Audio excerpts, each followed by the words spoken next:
We had a lovely day in Seville, but it was time to get moving towards our destination of Morocco. Unfortunately, an unwelcome noise hampered our progress, but more about that later. We are staying in El Chaparro de la Vega, which is just down the road from a village I can't pronounce called Paera, I think. This area is set up for everybody to use. It's a vast area, lots and lots of open space in the middle of this valley. But the whole reason this is all set up here is for this amazing tree. It's over 700 years old. Its trunk is a 4-meter diameter. I think it's about 30 meters across. There was a challenge set by somebody, I think it was on a TV program, for the whole village to stand underneath this tree. 1,700 people actually managed to stand under the branches of the tree, and there was room to spare. Every member of the village considers themselves a guardian of the tree, so there's no marks on it, nobody's ever put their name in the bark, anything like that. Everything that happens, so every baptism, every wedding, every party involves this tree in some way, to the point they have their own church here, and there's a celebration here every May to honour the tree and to honour, I think it's Saint Fatima for the church. But this tree is just beautiful. The tree also has a geocache dedicated to it, and that's what we're going off to do this morning. Well, I hope it's worth it, scrambling through all this stuff first. Unfortunately, this geocache is smack bang in the middle of all this scrub, where I think a lot of locals use it as a toilet. There's toilet paper everywhere. However, on our hands and knees, it's not very nice. But I found this bag, and it has a chest in it. So, we've got it. So, let's get that signed, and then we're going to go back And wash our hands. Being as this is an open space for the village, we're not really surprised to see more and more cars turning up. We sat down with a coffee after our geocache, and then a bloke turned up and set up a lectern and some speakers. We had no idea why, so Claire did some research. So this amazing tree, it turns out, has won Tree of the Year of Spain. I don't know if that's what's going on now, but that's the only thing I can find out. And there's a lot of signs going up, and there's a certificate on an easel, so I'm assuming it's going to be presented with its certificate to say it's the Tree of the Year of Spain. It's being put forward into the European competition to find Tree of the Year of the whole of Europe. What a fantastic place to turn up to see the Tree of the Year award. We get the impression there might be a little bit of a party atmosphere here, and we're in prime location to watch what's going on. So hopefully they'll have lots of free wine later for us. In doing more research about the tree, there is some that say it's over 700 years old and some that say it's between 300 and 400 years old. So we're not sure, but it's a holm oak and it's old. And if you add the 300 and 400 years that they think it is together, you get 700 anyway, so I think that's fine. So that's about right. But yeah, stay tuned to see how the day progresses. Our coffee may turn to beer, and we're going to watch what happens. We thought we'd come to somewhere nice and peaceful, but party central it is.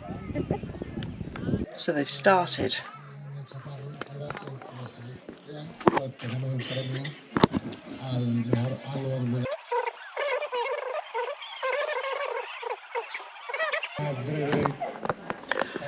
Obviously, we can't understand any of it. You probably can't understand any of it either. So I won't bore you with videoing the entire thing. But I'm guessing that's a presentation. And just like that, they were gone. It was all over and done with. We thought it might be turning into some sort of big festival.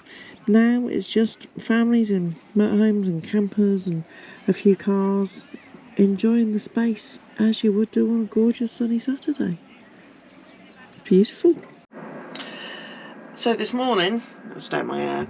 we're packing up to go. We spent 4 glorious nights here in this valley. It has been so nice. It's been peaceful, but it's also been quite a party watching the Spaniards spend a fun weekend. Good for them. But now we're doing the task of packing up. Tom is outside packing away, making sure all the doors are shut, the table and chairs are away. And then inside we've been clearing the decks. You've got to make sure that everything is off the side, so I've just got to pop that away. Coffees go in the front with us. Turn the captain chairs back round, tidy the table up, and it gives you the chance to have a bit of a tidy up as well, which isn't necessarily a bad thing because it is such a small space. It's very easy to get very mucky. We're not going anywhere exciting. We're going off to find a garage. Find out what this funny noise is. Hopefully they'll be able to tell us it's nothing, don't worry about it, carry on, keep going to Morocco. Hopefully they won't tell us, yes, you need thousands of pounds worth of work and it's going to take 2 weeks to do. So we'll find out in a bit, but first of all, the big pack down.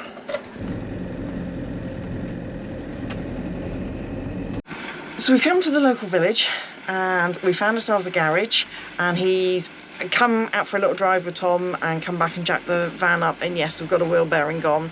But as Tom drove up alongside the garage, he's also a car dealer and he had an awning out. Tom's managed to drive into it. He can't get up on the top to see what the damage, but he's just taken this that was nearly hanging off the end. So I think to add to it, we might have a hole in the roof. That'll be interesting. Let's hope it doesn't rain for a little while. It's really not feeling like our year at the moment. Poor girl, the clutch went as we were trying to leave, the clutch went, and now we've got wheel bearing, and now he's broken the roof. Oh well. So the good news is the price isn't too bad. 99 euros plus VAT, tax, plus labour, which is probably comparable to the UK. I'm happy with that, and he might be able to get it later today. If not, he should be able to get us in tomorrow. And Tom is just checking the roof to see what damage it is that he's done. And I wish I had the camera just now. We've just been testing the water. So this place that we're staying, these little airs, this one is amazing. You have your own individual little bay. And on this individual little bay, you have this very cute little bench that you can sit at, which I'm just going to climb over. You have your own water point, which has got, there's trees above us, I think that's seeds from the trees, but you've got your own water point. Round here, we haven't tested it yet, but you have your own electric. And then round here, you have your own toilet emptying facility. And we noticed there's no tap there, but me being nosy, I had a little look down here, and I found the water, and Tom said, switch it on. So I did. Tom was stood just there. I switched it on, and that happened. Right in his face. He didn't find it anywhere near as funny as I did, but it's cheered me up, which is good, because I was getting quite stressy about poor Peggy. So, as you can see, he's still a little bit wet. So what's the results? I don't know, I can't find it anywhere. You can't find where that came from? That's a little bit worrying. Is there any damage to the solar panel? No. All good. Hopefully this day is just going to keep getting better and better. While we waited for the parts to arrive, we busied ourselves with the long overdue and very important task of putting all our stickers on Peggy.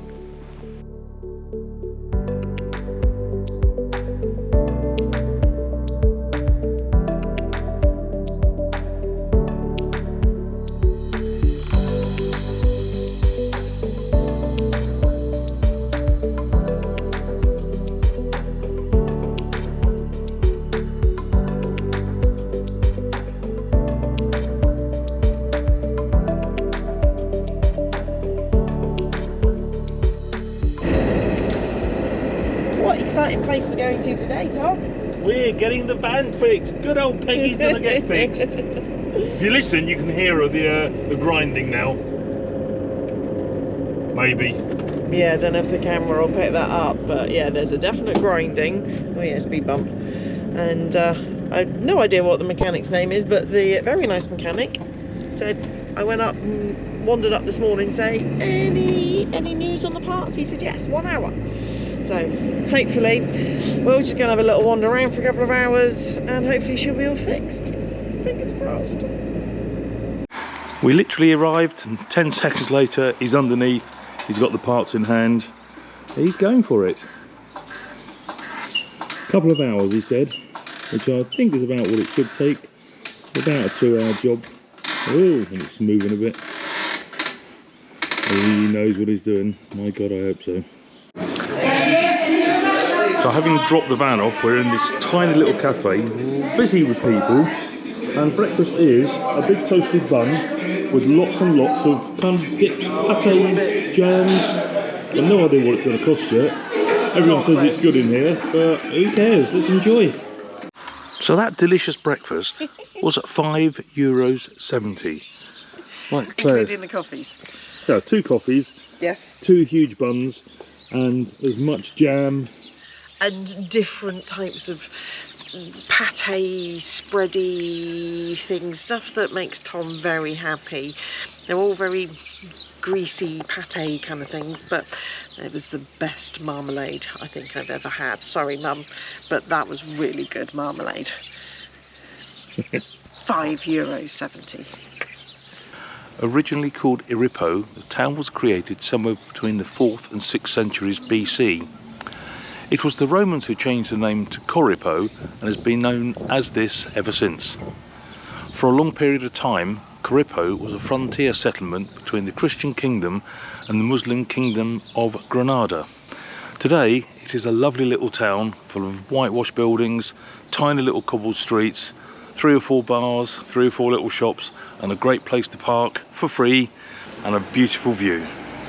We've noticed and now realised from seeing the signs that this is another point for the Camino de Santiago to start from.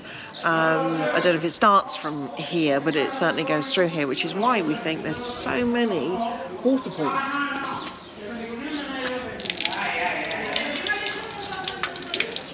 For filling up your water bottle. Morning! Morning! Morning. So- It is just about still morning. So Caripe is going to be our new favourite place. This is our 6th night here. We are going this morning. But before we do that, we'll just go and have some breakfast as it's 10:30.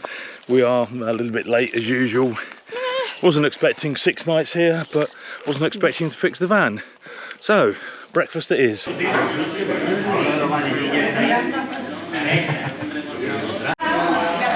Oh my God, it's loud in there. Breakfast was good. Yeah, I miscounted it. I thought it was 5.30, it was 5.70, so I didn't have the right change. So we've got more change in our pocket. But yeah, now we're getting going, finally. 6 days, we're off. We're going to go and see a city built under a big rock. So we were just saying, one of the reasons that our videos sometimes seem a little bit disjointed, and they're certainly not a story of we're going to go and do this today, is because we get distracted. We've got this plan to go and see 3 villages. It's now what, 12 o'clock, and we have got nowhere. About 20 minutes away from where we parked. So that's why we don't do a full story of, let's go and do this for the day. This is the whole thing, because we just end up doing all sorts of other things. We don't make it, well, we make plans, we just don't keep to them. When I said to Tom he's not getting over this, he then took it as a challenge. Challenge accepted. Don't do this, kids. You're not supposed to go over to the edge of the the drop down into the cliff. But we've pulled over here because this is the view of the village we've just spent forever in and refusing to leave. Look at that mountain view. Oh, it's lovely. I don't want to go. I want to stay here.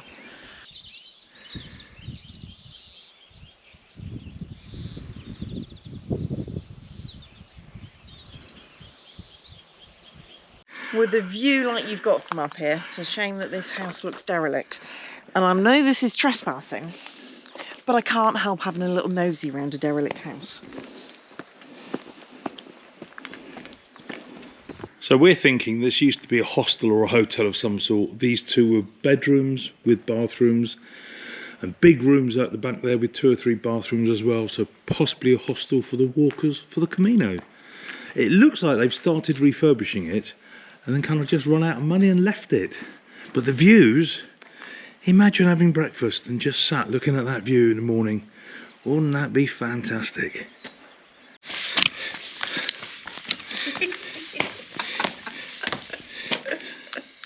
First stop today that we actually intended on doing is Setenal de la Bodegas, and I have pronounced that wrong.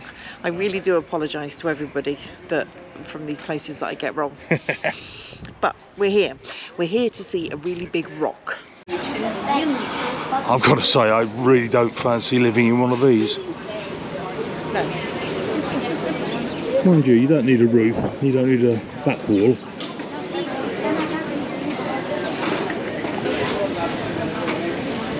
This really is Claire's nightmare, isn't it? I'm trying not to think about it. It's not too bad, it's quite open. What a really cool shop. There's the wall. Hola. Hola. Yeah, I think Claire's already heating this. And the wall is right above us. So cool.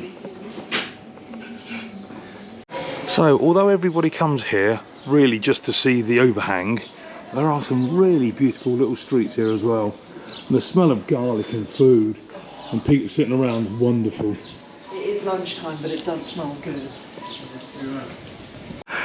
Though to be honest, I don't think I'd actually want to live where your neighbours are above you, below you, to the side of you. There's no garden space at all. Look at them, so tightly packed up against the hill. As you know, Claire has a little bit of a fear of caves, and here we are walking through what looks like a rock tunnel with buildings either side. But as you can see up there's a tiny little window. You open it onto the rock face, which would be a nightmare for Claire. Yes. This is the typical Instagram picture from the outside there.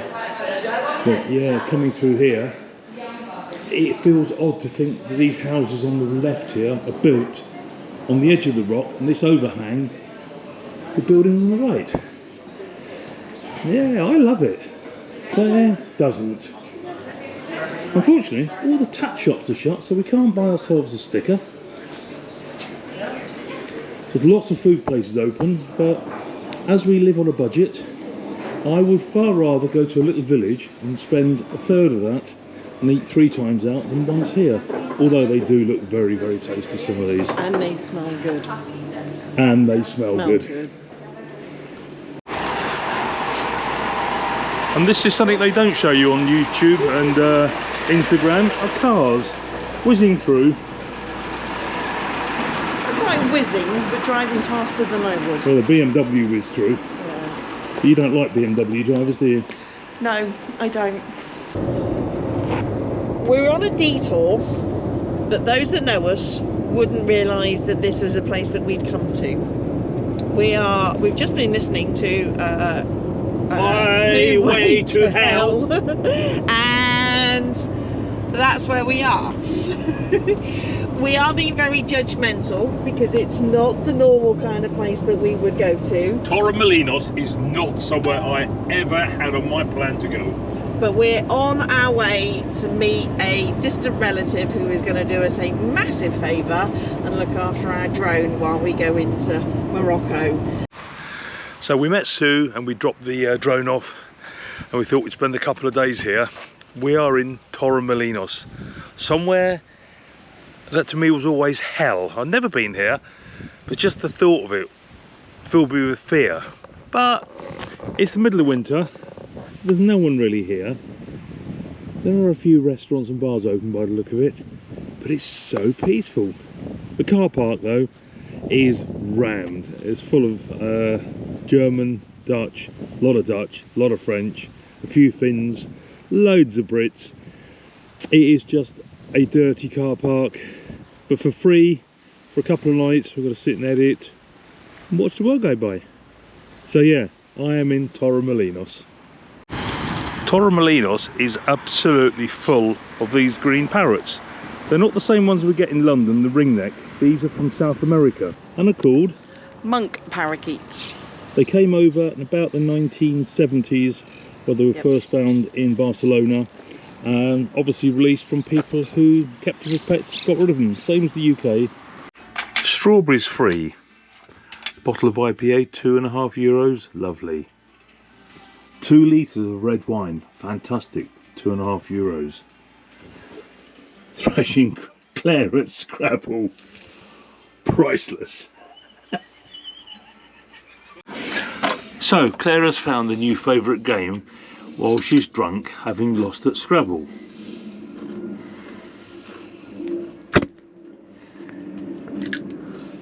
That's an air freshener. She is very, very, very upset at being thrashed at Scrabble. Upsetting the Arabs last night, and tonight she's drunk. What did you say to the guy when he said how much it was for a pepper? Jesus Christ. And you said to me, did I say that out loud? I went, you did, unfortunately. You upset every Arab on the planet. No, I did not. And every shopkeeper.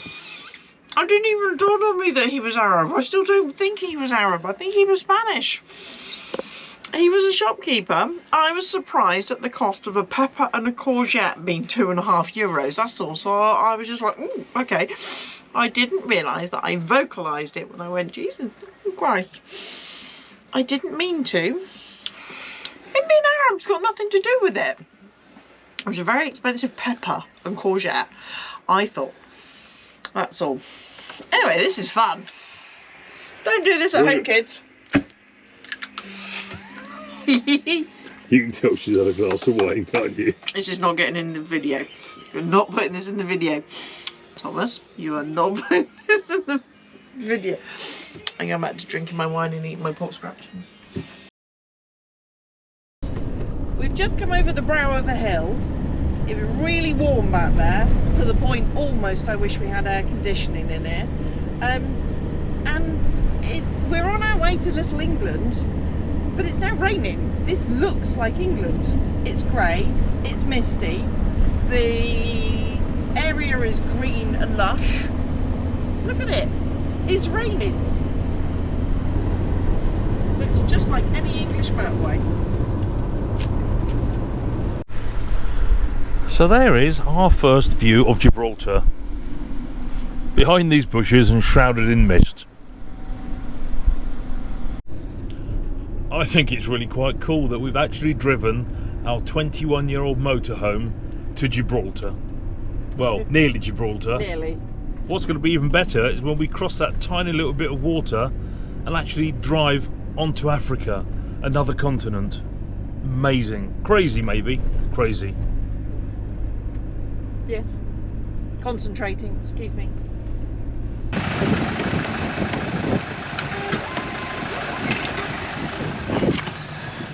In we go. So, can you say the name of this? Calogero Parking. Alcadisa Marina, I think. If you enjoyed this video, please give us a thumbs up, subscribe and comment below. Join us next Thursday as we explore a big rock, and next Sunday as we finally head to Morocco.